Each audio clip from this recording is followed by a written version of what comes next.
Eu adoro essa interação aqui entre a gente e ali, aquele lugar mágico onde tudo acontece, do outro lado do vidro. A gente tá aqui em mais um episódio do Baseado em Fatos Reais, de novo com convidada, Sheili. A gente tá muito chique esse ano. Porque o Baseado em Fatos Reais é uma produção independente. Depende de mim, de você e dos ouvintes. E das heroínas. Mais ou menos, né? E ele só existe porque você que tá aí do outro lado contribui financeiramente pra que a gente esteja aqui, juntinhas, se encontrando. É por isso que a gente sempre agradece os nossos queridos, incríveis e maravilhosos apoiadores e pedimos a sua contribuição. Os nossos apoiadores são pessoas como você, que eles contribuem com um valor mensal a partir de R$5 ou em uma doação única. Para estar com eles e, portanto, colocando literalmente esse programa no ar, acesse bfsurreais.com.br/contribua.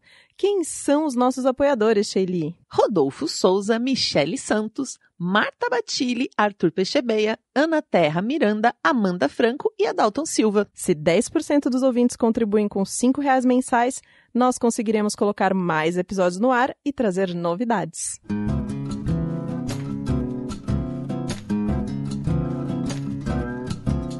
Bem-vindos ao Baseado em Fatos Reais. Eu sou a Sheili Calef. Sou a Marcela Ponce de Leão e hoje tá bem difícil de eu gravar qualquer coisa aqui. Tô bem séria hoje. Vocês estão percebendo que eu tô séria? Sabem por quê?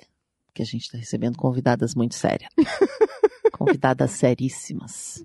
Da outra vez a gente foi dando pistas para os nossos ouvintes adivinharem quem eram as nossas convidadas. Vamos fazer assim de novo? Eu acho que é legal, né? Eu acho que é legal. Elas podem falar uma frase, cantar uma canção. O bom é que se eu falar, ninguém vai reconhecer, porque eu tô com outra voz depois do carnaval. Essa aqui já é outra, não é mais a minha. Rouca, então posso falar quanto for. Ixi, mas esse sotaque aí eu acho que já dá uma pista, hein? Interior. E você, fala pra gente, o que você fez no carnaval? Pra esse pessoal adivinha quem você é. Ixi, eu pulei carnaval junto com ela, só que menos. Dá pra ver pela voz que eu pulei bem menos carnaval que ela. Não bebi, só pulei mesmo. Foi ótimo. O não bebi, ela já foi jogando pra dizer que eu bebi pra caramba, é isso? Entendi. Tudo bem. Não, junto com a maioria das pessoas. Assisti Netflix. Atualizei umas séries. Então, além de trabalhar juntas, vocês pulam carnaval juntas. Vocês se suportam Sim. para além do estúdio. Sim, Claro. a gente se esforça pra isso. É mesmo? Claro. Passeio, a gente viaja junto, é quase um casamento. É mesmo? E esse casamento também vai pro radinho de ouvintes, né, Sheili? Será que elas podem contar quem elas são agora? Ah, conta. Eu sou a Thaís Goldcorn E eu sou a Bárbara Miranda. e a gente faz o Outras Mamas Podcast. Ai, elas falaram até juntinhos. Ai, Ai, que ensaiadinha. fofura. Tem alguma energia ainda depois do carnaval. Pode ser que alguns dos nossos ouvintes ou das nossas ouvintes não conheçam ainda Outras Mamas. Bem provável. Então, conta pra gente o que é Outras Mamas. O Outras Mãos é um podcast que começou em função de um livro chamado Política Sexual da Carne, em que a gente falava inicialmente só sobre as relações entre o feminismo e o veganismo, mas aí agora já é outra coisa muito louca, que a gente ainda não decidiu. Mas a gente fala sobre... Sempre dentro disso, né? dentro desse escopo. Os desdobramentos de feminismo, veganismo, quando se esbarram, quando não se esbarram. Um pouco de política, um pouco da situação atual, porque não tem como ignorar. Mas desde o início, que já tem o quê? 1 ano e meio? 2 anos quase, 2 né, anos. Thaís? A gente vai fazer aniversário de 2 anos. Aliás, vamos fazer uma festinha. E a gente começou falando disso, então a gente traz muito desse público vegano, mas isso se expandiu e hoje é geral. Ah, e a pergunta que não quer calar. O que nós vamos comer na festinha? Bolo vegano, com certeza. No passado teve um bolo muito bom. Gente, bolo, chocolate, normal. Salgadinho. Festinha, salgadinho frito, coxinha, empadinha. Lá vocês dão dica de tudo pra quem quer seguir o veganismo, pra quem já segue, pra quem tem curiosidade, pra quem quer entender um pouco disso. Pra todo mundo. Tem desde a galera que já é vegana e acho que gosta de se sentir parte, né? Tem essa coisa de você ficar meio deslocado do resto dos amigos da família. Então, a galera ouve a gente e fala, vocês são minha companhia pra poder falar de veganismo, pra poder falar das aflições. Ou quem tá interessado e quer descobrir, a gente tem vários episódios sobre dicas iniciais, meio um beabá, assim. E tem outros temas que extrapolam, a gente fala bastante de feminismo também, então tem esse público que não é vegano, não pretende ser, não quer lidar com isso agora, mas tem outras coisas que se identifica. Então é pra geral. Olha, eu acho que tá muito fácil elas falarem de Outras Mamas. Elas têm que falar como é que funciona o Baseado em Fatos Reais. Exatamente. Vamos ver se elas fizeram a lição de casa. O Baseado em Fatos Reais é assim. As mulheres mandam a história. Aí vocês chamam a convidada ou vocês leem a história dando a interpretação de vocês. E aí é isso aí. A história é compartilhada pelas em mulheres. primeira pessoa. E é maravilhoso porque é muito Surreal. sempre. São casos muito reais. E é muito íntimo, porque parece que vocês estão contando a história de vocês. Ou a nossa, no caso. E pra onde os nossos ouvintes têm que mandar a história se eles quiserem que a gente conte aqui? É pro e-mail, mas agora eu já esqueci. Por e-mail, bfsurreais@gmail.com. Vamos pro caso da semana. Baseado em fatos surreais. Histórias de mulheres como nós, compartilhadas com empatia, intimidade e leveza. onde o assunto é a vida E o detalhe surreal. Sabe aquela coisa que acontece e você fica tentando deixar pra lá, mas toda vez que você lembra aquilo te incomoda? Uhum. Esse caso é assim. É uma coisa que eu tentei esquecer, tento esquecer, mas toda vez que eu lembro ele dói. Ele me machuca cada vez mais. Um dia eu marquei uma ginecologista. Tava na hora, né, de fazer os exames. E falei, vou lá pra gineco. Eu tava super arrumada, feliz, alegre pra cima, diva. Tava num momento super legal. E acho importante eu contar isso, porque eu tive muita síndrome do pânico na minha vida, né? Algo com que eu lidei a vida inteira. Hoje já tá bem controlada. Eu falo que eu tenho um transtorno de ansiedade generalizada, mas a síndrome do pânico eu não tenho mais, né? Um negócio que eu sempre tive que cuidar. Então tem altos e baixos, né? Tem momentos que eu fico mais em casa, não quero sair, acordo meio deprê, porque por mais que seja ansiedade, tem sintomas parecidos com depressão, né? Mas eu tava ótima, linda, feliz. Um pouco antes disso, né, uns 6 meses atrás, eu saí do emprego. Foi um pouquinho difícil essa fase, porque ficar em casa sem fazer nada, quando você é acostumada a trabalhar desde novinha... Horrível. Péssimo. Péssimo, né? Então, até eu me acostumar com isso, assim, enquanto não vou para uma nova oportunidade, foi um pouquinho complicado, mas consegui também passar essa fase. Então, me recuperei, estava bem, já tô fazendo projetos, planos, enfim. Aí eu tava lá, o meu marido me acompanhou, ele foi comigo na consulta, foi uma consulta pelo plano de saúde, né? A gente tem um plano particular. Chegamos lá, tava aguardando. Nisso passou uma mulher para tomar água. Passou, pegou uma água e saiu. E eu comentei com ele, nossa, não gostei da energia dessa mulher. Que era provavelmente uma médica ou uma enfermeira. Já comentei isso. Aí quando me chamaram, era a doutora que ia me atender. Que sorte. Mas aí ela me cumprimentou super educadamente. Aí eu falei, nossa, viajei na minha cabeça, né? Nada a ver. É só uma doutora e ela tá aqui. Só que antes de começar o exame, ela já começou a me insultar. Como assim? Que tipo de insulto? Então, ela olhou pra mim. Eu fui pra lá porque eu queria usar o DIU. Porque eu tive trombose. Então, eu não posso usar nenhum tipo de anticoncepcional desses. Sim, porque tem risco, de né? Pílula, É super arriscado, a gente nunca ouviu falar, né? Assim, parecia uma coisa super distante. Depois eu pesquisei e vi que é muito comum, mas eu não achava. Então eu tive essa trombose, foi super complicado. Então a única coisa recomendada é o DIU, porque aí eu não tenho o hormônio, né? E não ia me fazer mal. E eu já cheguei falando pra ela que o motivo da minha consulta era colocar o DIU. E ela falou assim, não, você não precisa de DIU, você tem que emagrecer. Você é muito gorda. Você precisa de um nutricionista e de um endocrinologista. O que tem a ver? Porque você tá acima do peso, e eu fui ouvindo ela, e realmente eu tô acima do peso, até por todo esse histórico que eu falei pra vocês, como eu tenho ansiedade, eu ainda, por mais que eu tenha, hoje eu já tô super controlando e tô bem, eu tenho um sobrepeso, mas é uma coisa super controlada, e, enfim. Mas aí ela ficou focando nisso, falou, você não precisa de DIU, você precisa de um endócrino e tal. E aí eu fiquei meio sem reação. E pela primeira vez eu fui fazer o preventivo, que é esse exame que as mulheres fazem sempre, porque eu tô casada, tava casada há 1 ano, né?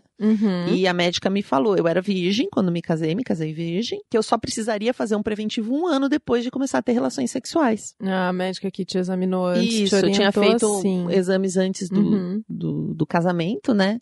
Exames, como a gente diz, pré-nupciais. Isso. Tinha feito os exames pré-nupciais. E tava tudo bem. Ela falou, você não precisa, você é virgem, você não precisa fazer o preventivo, né? E aí eu fui fazer o preventivo pela primeira vez. Eu nunca tinha feito. E é aquela coisa, você fica nua na frente da pessoa, né? Aham. Uma situação... Fica realmente Bem nua. desconfortável. E seu marido do lado. Não, ele tava esperando fora, né?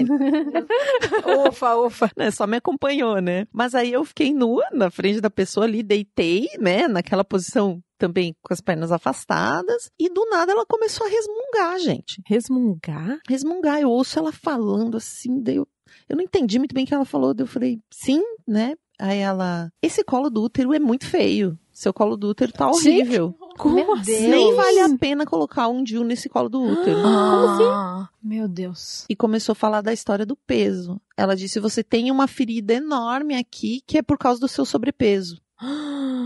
E aí eu fiquei preocupada. Alarmada, nossa. E também, tipo assim, é uma situação, eu não sei nem explicar pra vocês agora, lembrando assim, porque eu fiquei ali parada, ela falando isso, falou, é muito feio, você não tem que colocar DIU, você tem que procurar um endocrinologista e uma nutricionista, ela batia nessa tecla. Aí eu comecei a explicar pra ela, porque, olha, essa coisa da ansiedade tem dias, explicando pra vocês, tem dias que você quer morrer, que você não quer levantar da cama, é bem parecido mesmo com os sintomas da depressão. Então tem dias que eu acordo muito bem, mas tem períodos, teve esse período que eu saí do trabalho, que foi um período difícil, então realmente eu como talvez mais do que deveria, mas é algo que eu já trato em terapia faz tempo, então eu não sinto culpa. Porque nessas horas que tudo assim parece que o mundo vai desabar, que nada faz sentido, que eu não consigo nem levantar da cama, às vezes a única coisa... Você não precisa de mais às uma vezes a única coisa né? que me dá prazer é comer um negócio que eu gosto. E mesmo com o meu terapeuta, que eu já vou há muito tempo, isso já tá resolvido dentro de mim. Eu não sou uma pessoa que fico me escoteando por causa disso, sabe? Por ter esse peso, eu tô tranquila e eu tô saudável. Eu tenho exames, eu tô saudável, não tem nada comigo, assim. E aí, quando ela disse que eu tinha essa ferida enorme no colo do útero por causa do sobrepeso, eu fiquei preocupada, mas eu já tava achando que eram muitos insultos, assim. Fiquei sem reação. Sincera e honestamente, eu saí de lá arrasada. Eu não consegui falar nada, fiquei muda. Só ouvi. Da hora que eu entrei, a hora que eu saí, a única coisa que eu falei foi quando ela começou a falar muito disso, na hora que eu tava lá, com as pernas abertas, nua na maca, foi dizer pra ela que eu tinha essa condição, que eu já trato há muito tempo, e que isso ajudava no meu peso. Pensando agora, até fiquei me justificando, né? Porque era o que... Que não faz sentido nenhum. E aí eu saí com uma cara de morte de lá de dentro. O meu marido olhou pra mim e falou, o que aconteceu, né? Aí eu tava assim, falei, nossa, eu quero ir em outro lugar, assim, eu fui muito maltratada. Então pensei, nossa, quero ir tentar um médico homem da próxima vez, ver se me trata melhor, né? Aí eu cheguei em casa, chorei. Eu acho que eu só consegui responder quando eu cheguei em casa, porque eu fiquei tão tensa. Cheguei em casa, eu comecei a chorar, chorei muito. E eu imagino que pra vocês pode parecer até uma bobagem, né? Tipo assim, um drama. Pra que agir assim, né? Pra que reagir dessa forma? Mas desde que eu tinha 15, 16 anos, desde a adolescência, assim, eu sempre tive um complexo de inferioridade. De achar que as outras mulheres eram mais bonitas do que eu. Um sentimento de inadequação. Me sentia uma mulher feia e inadequada. Isso foi uma coisa que sempre me acompanhou. Então, quando ela me ofendeu e falou que eu estava super errada, ela despertou esse sentimento de inadequação que voltou com tudo, assim. Porque, como eu falei, eu trabalho isso já há bastante tempo em terapia e eu estava realmente bem e feliz e pensando nos meus planos, mas tudo isso voltou, mais ou menos esse um mês que isso aconteceu, né? Essa consulta mexeu com coisas que estavam super adormecidas dentro de mim. Coisas que eu achei realmente que eu tinha superado e que não iam mais voltar com uma facilidade. Comportamentos que eu já tinha superado vieram à tona. Não sei se foi por estar nua também, por ser uma situação de vulnerabilidade. Talvez outras mulheres realmente conseguissem lidar com isso de uma outra forma, mas eu não consegui.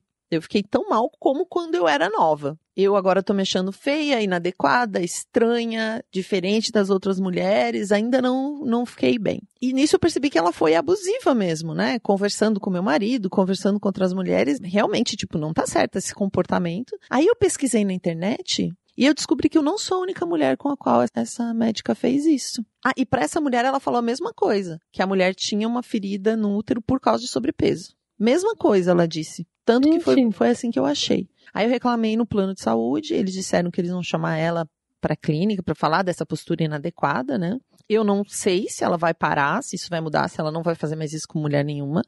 Sinceramente, eu duvido pela forma com que eu fui tratada lá. E especialmente assim, numa sociedade como a nossa, que já faz de tudo pra gente se sentir mal. Já pressiona pra gente ter uma aparência de um certo jeito. Então você vai numa médica, você paga um plano particular, você fica nua na frente da pessoa pra vivenciar isso. Eu até vou fazer agora, assim que eu conseguir ficar melhor, eu quero, porque por enquanto eu tô cuidando de mim, mas eu quero refazer esse exame, porque eu não sei se é verdade. Eu tô na dúvida, eu não consigo confiar que isso é sério, até por ela ter dito a mesmíssima coisa pra uma outra pessoa. E também quero, assim que eu melhorar, que eu tiver mais forte, ir atrás de ver se ela recebe realmente uma punição pra não fazer mais isso com ninguém, né? Por enquanto, eu tô cuidando de mim.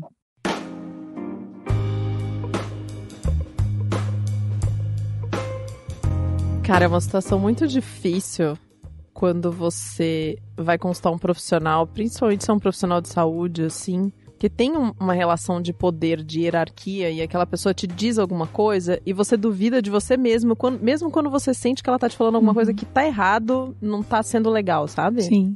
Você conhece seu corpo, mas essa pessoa que tá dizendo, ela estudou isso, ela deve saber mais que eu sobre o meu corpo. E você sabe que essa coisa me lembrou uma história que uns tempos atrás, em grupos feministas, estava rolando uma lista de ginecologistas seguras para você ir. E isso é muito comum. A gente pensa que isso é um caso isolado, mas isso é muito comum. Acontece demais, né? Isso em vários sentidos. Tanto o de recomendar a pílula indiscriminadamente, essa questão da gordofobia, não saber lidar com mulheres que transam com mulheres. Então tem essa preocupação, assim, de você pegar uma indicação. Acontece que você não consegue mais ir numa médica se alguém não fala, uma amiga só falou, vai que é tranquilo. Não, uma situação. É muito difícil você ter que abrir o caderno do plano ou consultar no aplicativo e pegar um nome aleatório. Você vai lá sem ter a menor ideia de quem é aquela pessoa, como é que vai ser a reação. Isso sem contar quando você não precisa ir até o SUS, né? Pra poder passar numa consulta, assim. Eu já tive que passar no SUS mais de uma vez. Então você não tem esse direito de escolher quem é o médico. Muitas vezes você não consegue nem fazer o exame, que foi o que aconteceu comigo. Eu me consultava no SUS aqui em São Paulo e eu precisava fazer os exames de rotina de ultrassom, que é uma coisa super simples, assim. Eu fiquei esperando 2 meses, 4 meses, 6 meses. Não tinha disponibilidade para fazer um exame de ultrassom ginecológico, que teoricamente a gente tem que fazer uma vez por ano esse exame, né? Uma coisa super comum. E aí eu tive essa possibilidade de procurar essas clínicas, que são clínicas populares, que você paga uma taxa e você consegue fazer o exame.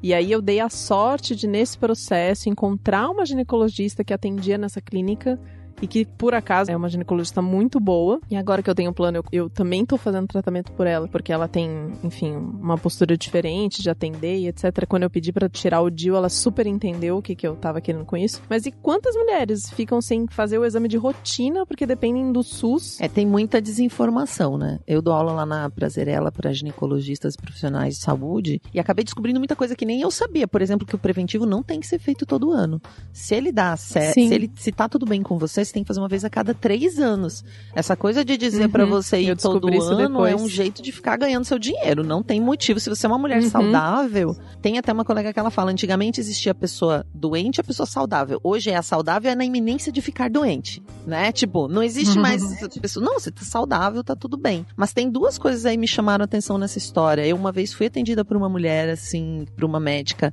Gente, eu saí de lá. Ela falou alguma coisa, mas não foi o que ela falou, foi o jeito que ela me tratava, sabe? Foi um negócio, eu saí de lá horrorizada. Então me identifiquei mesmo com a nossa heroína aí. Mas isso não justifica essa questão de dizer que, então eu quero um médico homem porque ele vai me tratar melhor. Porque existe esse mito, né? Mas é impossível. Não que é impossível. É possível, mas existe essa coisa do só homem podia ser médico, só homem pode estudar, que o homem seria mais inteligente. Então tem um monte de mito que envolve isso. Mas eu lembro que eu ouvi isso quando eu era nova. Até da minha mãe, né? O ginecologista homem trata melhor a mulher. E hoje eu vejo que isso não é verdade mesmo, assim, não é verdade. Tem gente boa e ruim em todas as profissões, homens e mulheres, mas não é garantia de você ter um bom atendimento, você se consultar com um homem, e a maioria dos casos de abuso sexual por ginecologistas é feito por homens e não por mulheres, e eles existem, infelizmente, né? Eu acho que é a combinação de 2 coisas, essa coisa que a Marcela falou do poder, né, do poder que o médico tem, da importância que o médico tem na nossa sociedade, e aí os médicos homens mais ainda, né?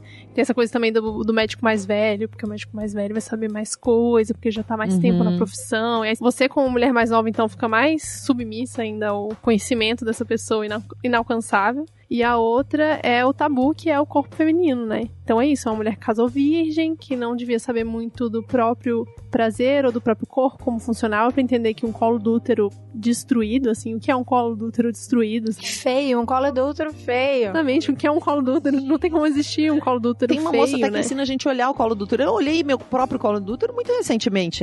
E é lindo. É muito doido. Eu fico pensando, tipo, eu achei uma ginecologista boa com 28 anos de idade. Eu falo, gente, que loucura, né?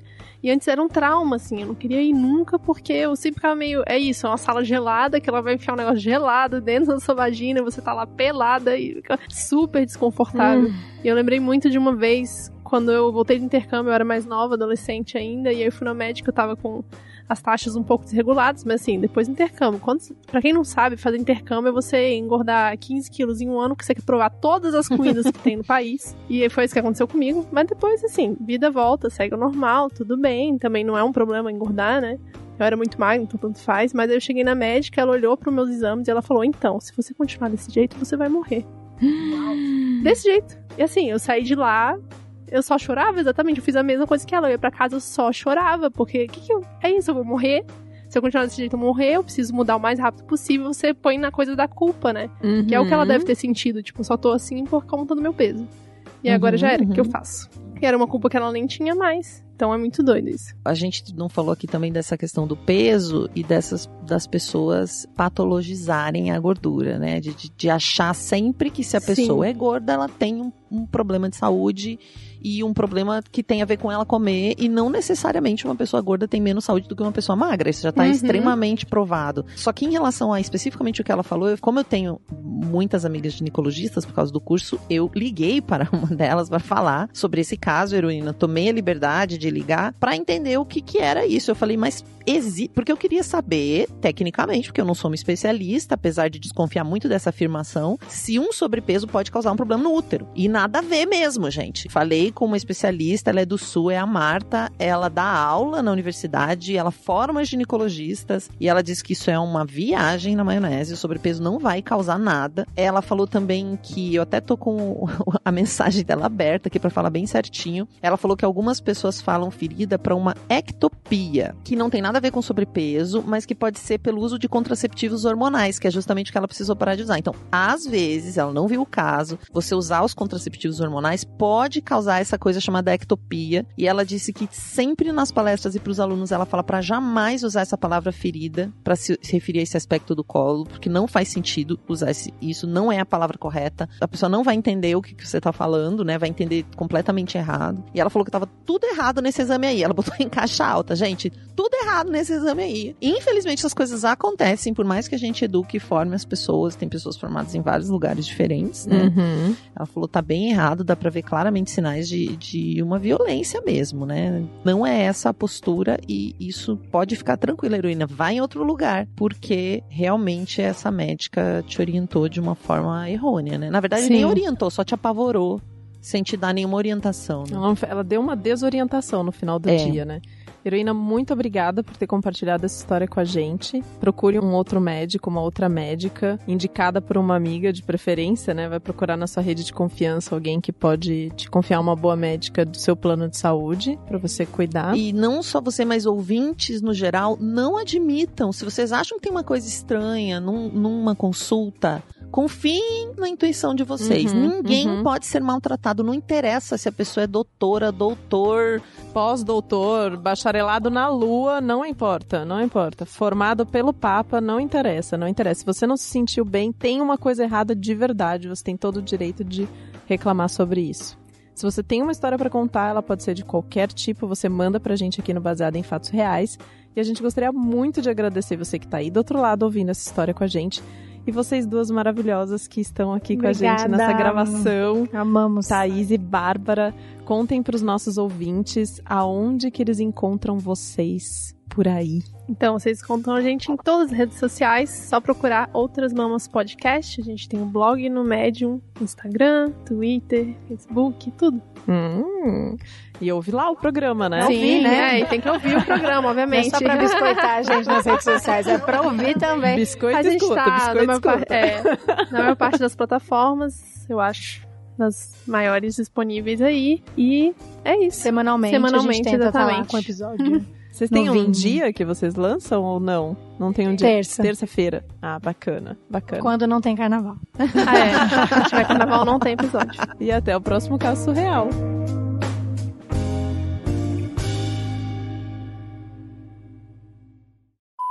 Esse podcast foi editado por Domênica Mendes.